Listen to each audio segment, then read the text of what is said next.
Our next speaker will be Elsa Rassbach. Elsa is a German-American filmmaker, journalist, and peace activist. Since 2006, she has helped pioneer discussion of the strategic role of U.S. military bases in Germany. She has done extensive work against armed drones and serves on the coordinating committee of the campaign Stop Air Base Ramstein. Elsa? Hi, I'm so glad to be here. Thank you very much for inviting me. And she introduced, I should say that in addition to being on the Stop Air Base Ramstein, I'm also a member of two organizations that don't yet support Stop Air Base Ramstein, although many of their members do. I'm on the National Council of Attack and also the speaker on drones for the War Resisters International in Germany, which is the largest and oldest peace organization in Germany. So we're trying to build more support for Stop Ramstein and make the conditions for that possible in the discussions in Germany. So therefore I have two buttons here.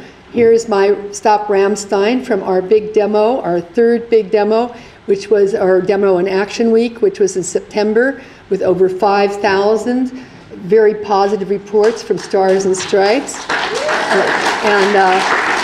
Letting you know, we already have the other one in the works. The next one, that's the end of June for the 2018. We hope many of you will come, or maybe you'll do solidarity actions, maybe you'll make your spring event then, different suggestions. On this one is Lebenslaute, nice pink button. And Lebenslaute is a musicians activists group, classical musicians. And they work also, some of them like the Ramstein campaign, but they work closely with the War Resisters International that doesn't like Ramstein campaign yet enough.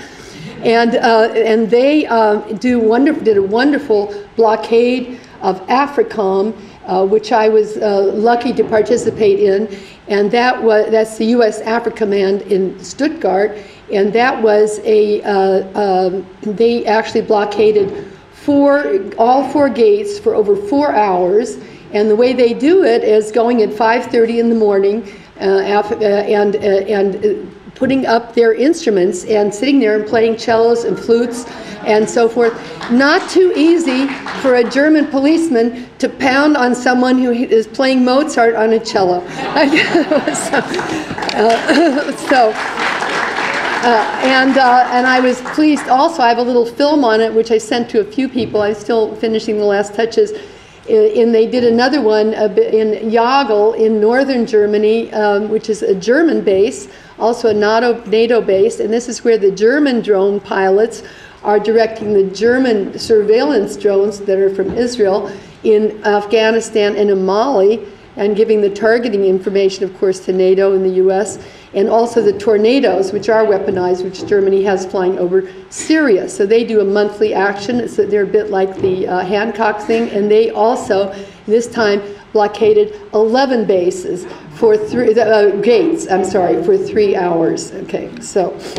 And I wanted to say, since there are discussions about the macho and feminist, these guys, the Ramstein, they're kind of more on the macho side. We're going to take on the U.S. military at its heart, Ramstein. And the other ones are more, concert, creative.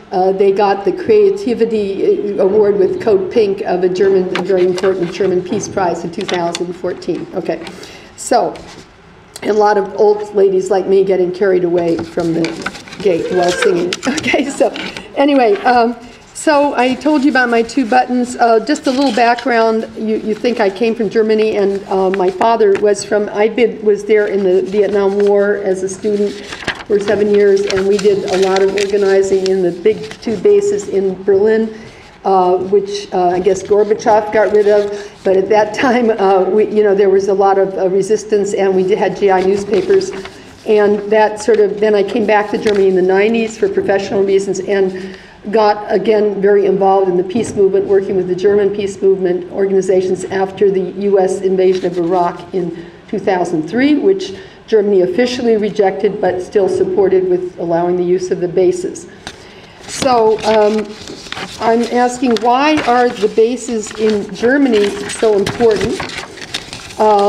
First of all, I told you about these. I want to tell you about the different bases I just mentioned where there were things. Ramstein is the largest U.S.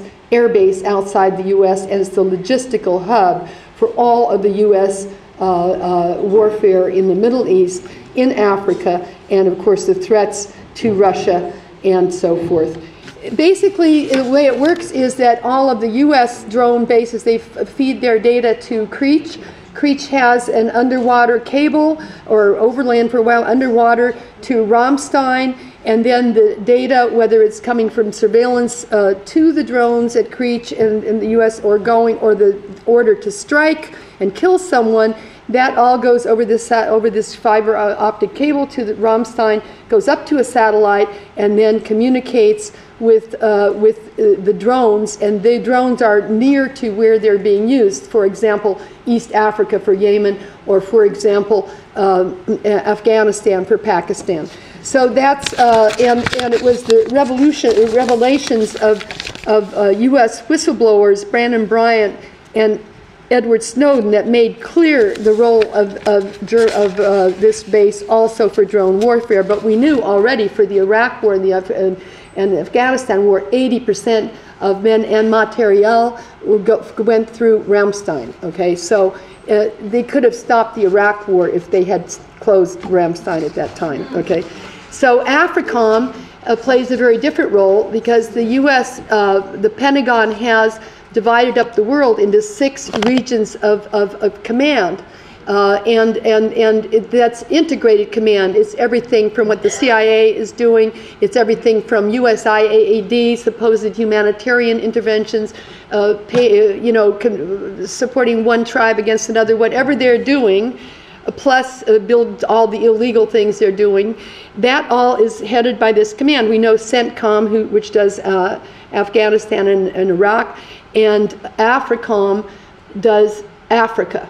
That is to say, all the infrastructure that's building out in Africa, where it was reported recently in the Spiegel. I'm not even near my end of my thing. Let's see.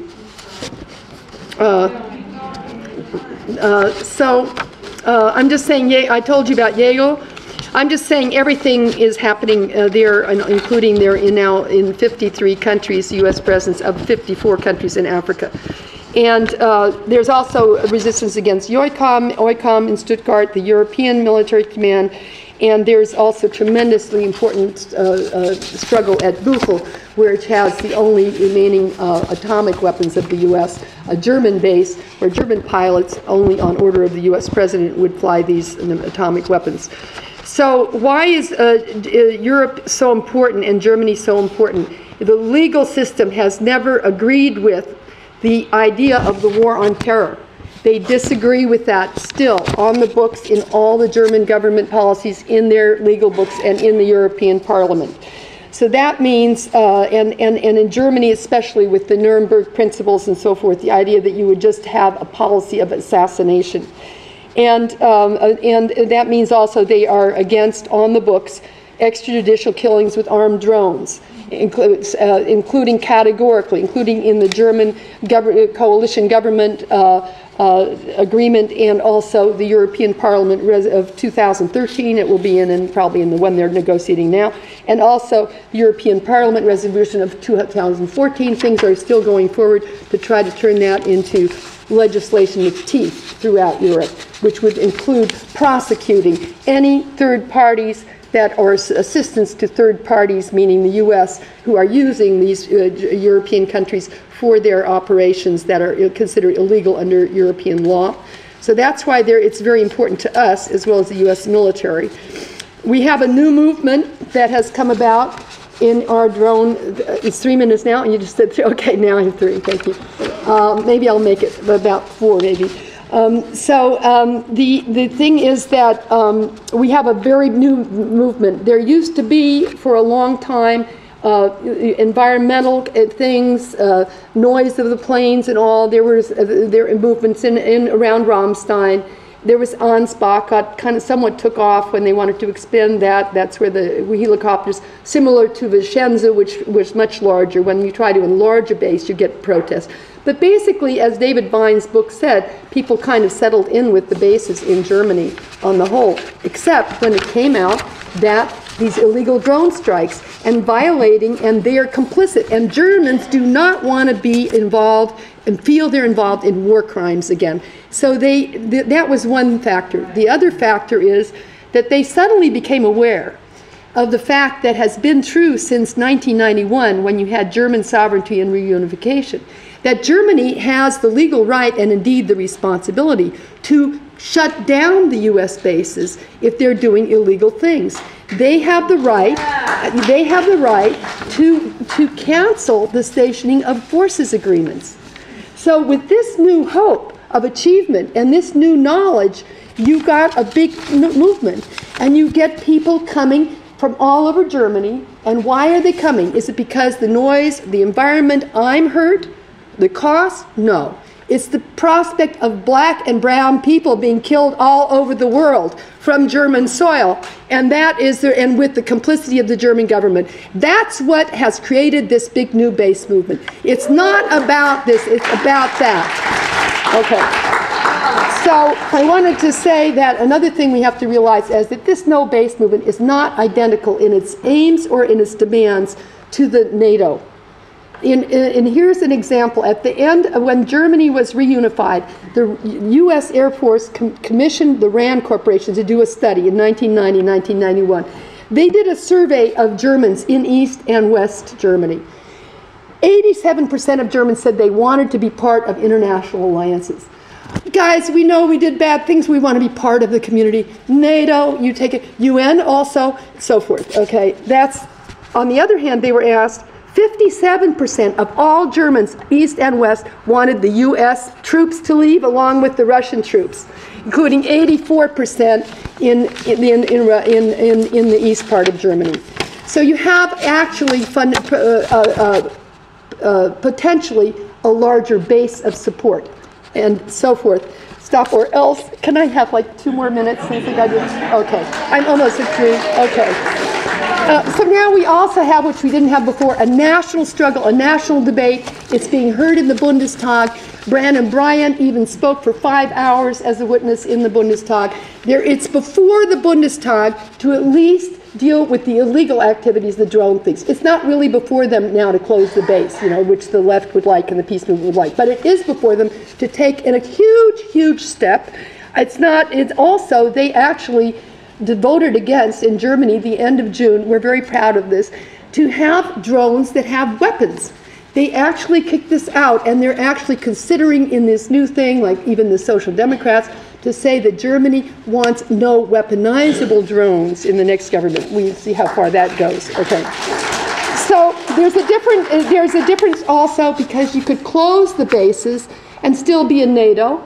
Or you could, for example, as Turkey did at the beginning of the Iraq War. They said you cannot use our bases in Turkey. They stayed in NATO.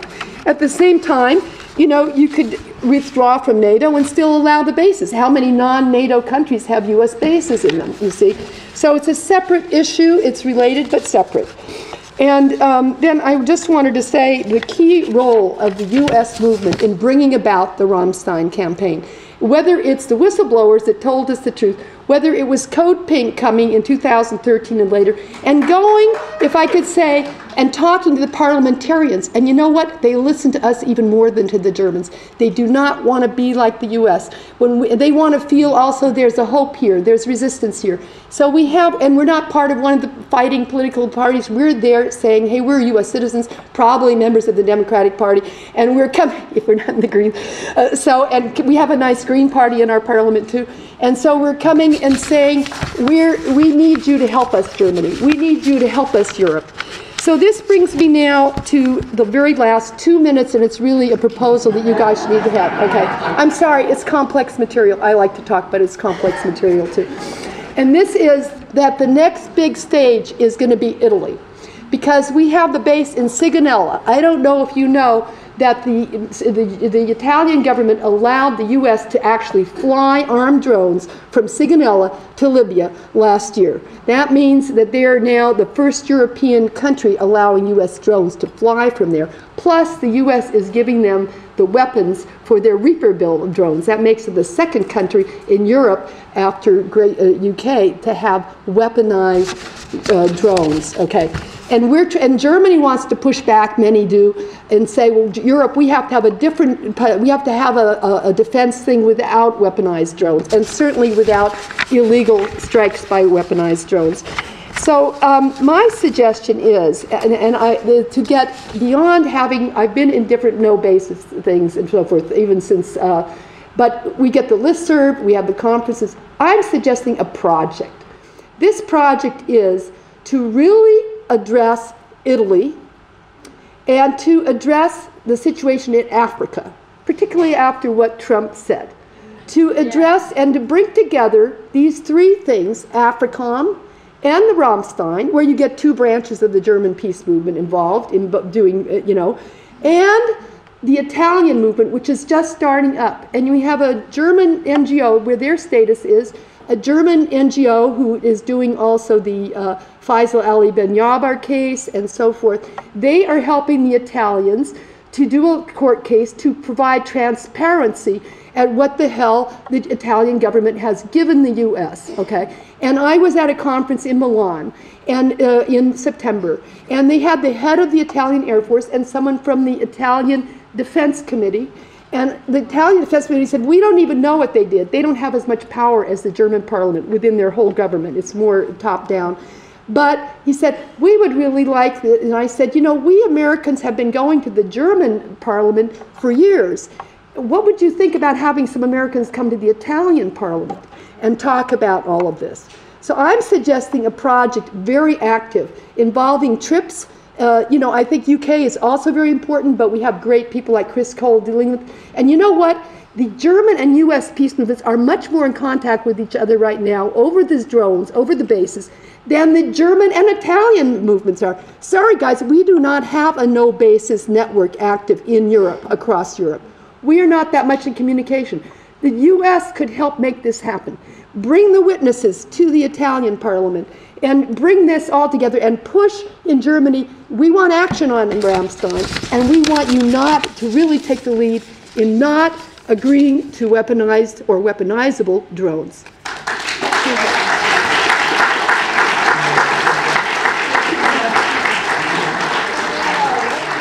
I hate to interrupt Elsa when she's on a roll because she's got a lot of important information. No, it's okay, but I just wanted to let everybody know that we are going to have a special plenary on Europe and NATO, and everybody will have an opportunity to ask Elsa questions or speak about this same issue. So there will be another opportunity to hear from Elsa.